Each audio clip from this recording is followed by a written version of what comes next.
Hello everyone, I'm David Vaucher and welcome to the Business of Motorsport. Now if you've listened to this before, you'll know that's a different title. This used to be called Return on Racing, but almost unbelievably, Business of Motorsport was not taken not only in podcasting, but across several channels. And I think it shows really the extent to which this isn't really discussed. This idea that motorsport is a business and the analyses that have to go on to support that thesis, basically. So given that this was right in my wheelhouse and it gets directly to the heart of what I want to talk about on this podcast, I took the name, and Return on Racing is now Business of Motorsport. And today I want to talk about something that is absolutely in the wheelhouse of this topic. So let's talk about why most automakers fail to extract value from motorsport. I want to talk about a problem that almost every automotive brand eventually faces when it goes racing.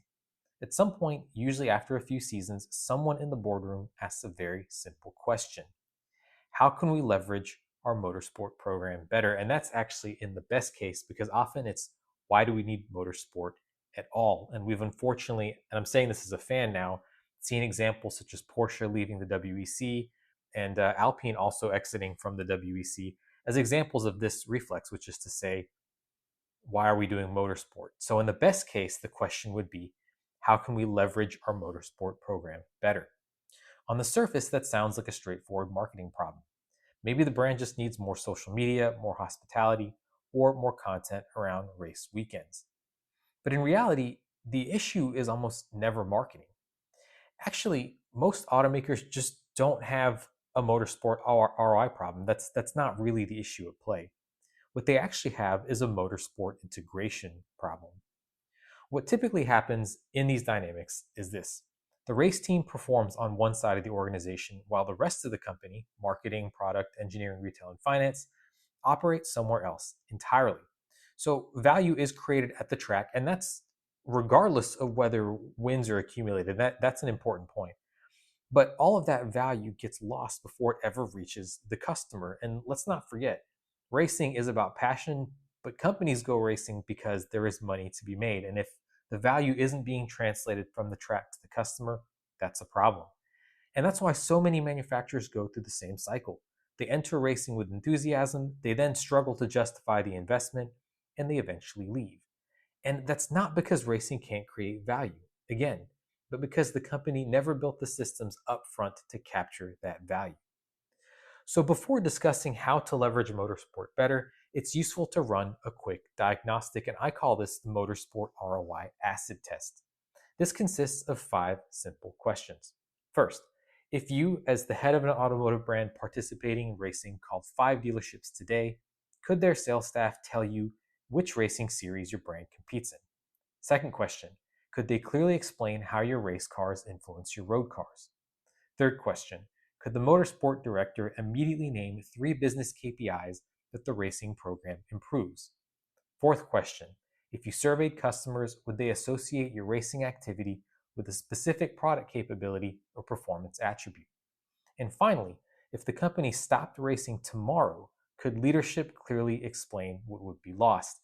And a key corollary to this is that if nothing is lost, that means there was probably no strategic guidance going into the racing program in the first place. And generally speaking, if the answers to most of those questions are unclear, the problem isn't leverage. The problem is that the motorsport program was never actually fully integrated into the business. So with the acid test behind you, before trying to improve performance, the next step is to establish a baseline. So the acid test tells you, is something wrong? The baseline then tells you, from what point are we actually starting when we want to improve?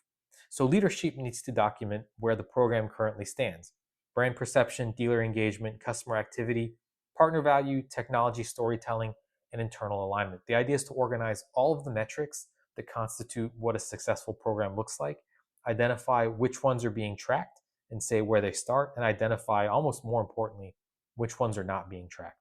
Because without a baseline, improvement becomes impossible to measure. Motorsport ends up being managed as an act of faith rather than a strategic investment. So from there, the most important question becomes, why does the company race at all? And in practice, most automotive motorsport programs exist for one of 4 reasons. And this goes beyond the passion of a couple of individuals in the company. So let's go through those 4. The first is brand permission. Racing proves the brand deserves to be seen as high performance, premium, or technically credible. The second is engineering credibility. Motorsport demonstrates the company can develop and validate advanced technologies under extreme conditions. The third is the customer ecosystem. Racing creates communities, track experiences, owner engagement, and aspirational pathways into the brand. And the fourth is corporate signaling. Racing signals ambition and technical seriousness to partners, regulators, investors, and potential employees. If leadership cannot clearly define which of these objectives matter most, the program usually drifts into expensive ambiguity. So once the strategic justification is clear, the next step is understanding that motorsport does not create a single type of return. And this is a really, really important point. There's not one single metric to quantify how well a motorsport program is doing in terms of creating value for a company. It actually produces several different forms of value. So first, there's financial return, which includes sponsorship revenue, licensing, hospitality, and merchandising. There's also commercial return, such as dealer traffic, product sales influenced by racing, and B2B partnerships. And then there is brand return, which affects desirability, perception, and willingness to pay. And finally, there is strategic return, including technology credibility, talent recruitment, and long-term brand mythology. And one of the biggest mistakes companies make is trying to measure a program designed to generate brand or strategic value using only short-term financial metrics. So the idea is that you definitely want to move up the spectrum of types of return, and you can't really judge a program to be something much farther along the curve than it actually is.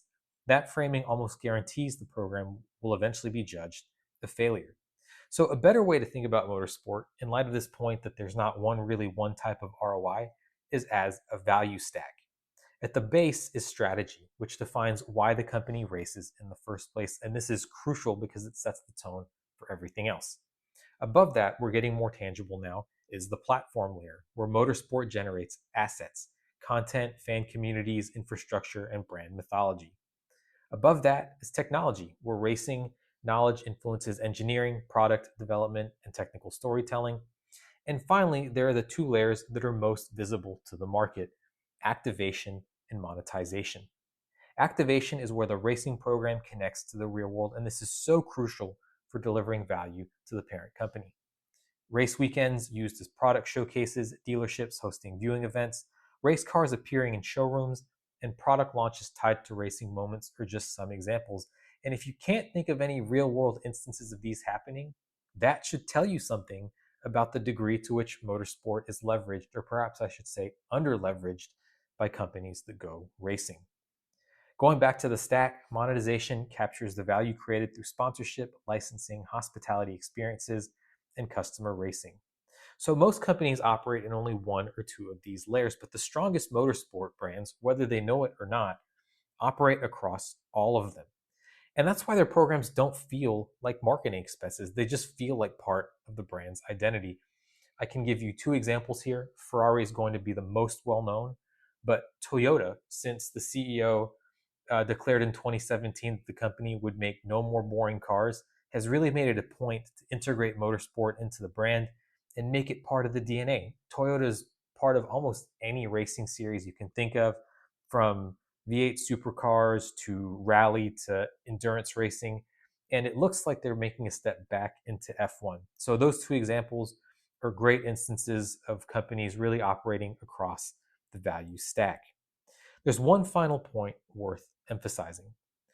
Winning races is not the same thing as leveraging motorsport effectively. So I want to pick up on something I said at the beginning of this podcast.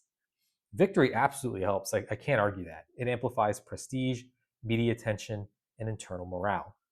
But a company can win races and still fail commercially if the organization never converts those moments into product storytelling, dealer engagement, or customer experiences. And I go back to the example of Porsche.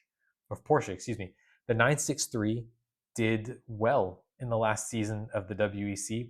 It maybe underperformed a little bit compared to the year prior, but certainly at IMSA, it did very well. It had a strong showing at Le Mans, and yet in 2026, Porsche is no longer competing in the WEC. That's despite doing very well in the first race of the IMSA season. So the success is there, but commercially, the success wasn't, and there was not the justification to stick around in the WEC. So we'll see how this continues, not just for Porsche's journey, but for other brands participating in these series as well.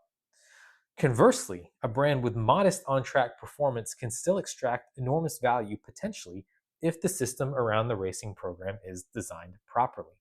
So in the end, motorsport creates value when it changes perception, behavior, and economics in the company's favor. It's not about pleasing fans. And I know certain people who are motorsport fans are going to hate to hear that, but motorsport has to move the needle internally, and it does that by convincing people to do something that creates a positive association with the brand. And when the strategy is clear, the organization is aligned, and the value system is real, racing becomes far more than a sporting activity. It becomes a platform for brand power, innovation, and commercial advantage. And that is what it actually means to leverage motorsport. And on that point, I'm going to end today's episode of the Business of Motorsport. I know this was a very quick flyer over a lot of information. So if you want to take the time to read over the full details of this thought piece, I'll post the link in the show notes. And of course, you can also read the other inside articles on the Vaucher Analytics website, because every article really, in a way, informs subsequent pieces of research. So I'll post the relevant link for this article as well as some other related ones in the show notes for the episode. And I want to end, as I always do, with just to thank you so much for taking the time to spend with me, basically, and listen to some of my thoughts on the business of motorsport. And I really look forward to speaking with you again on future episodes of the Business of Motorsport. Thanks so much.